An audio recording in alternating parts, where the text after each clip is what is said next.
Shaji കൈലാസിന്റെ mass അവതരണവും ജോജു ജോർജിന്റെ കരുത്തുറ്റ സാന്നിധ്യവും ഒന്നിക്കുന്ന ആക്ഷൻ വിരുന്ന് വരവ് പ്രേക്ഷകർ ഏറ്റെടുത്തു കഴിഞ്ഞു.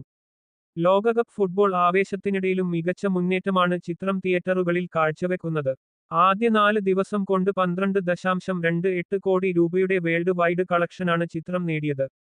ഓൾഗ പ്രൊഡക്ഷൻസിന്റെ ബാനറിൽ നൈസി റെജി നിർമ്മിച്ച ചിത്രം ശ്രീ ഗോകുലം മൂവീസാണ് തിയേറ്ററുകളിൽ എത്തിച്ചത്. ലോകമെമ്പാടുമായി 400 സെന്ററുകളിലാണ് ചിത്രം റിലീസ് ചെയ്തത്. കേരളത്തിൽ മാത്രം 200-ലധികം തിയേറ്ററുകളിൽ റിലീസ് ചെയ്ത ചിത്രം രണ്ടാം ആഴ്ചയിലേക്കു കടക്കുമ്പോഴും അതേ തിയേറ്റർ കൗണ്ട് നിലനിർത്തുന്നുണ്ട്.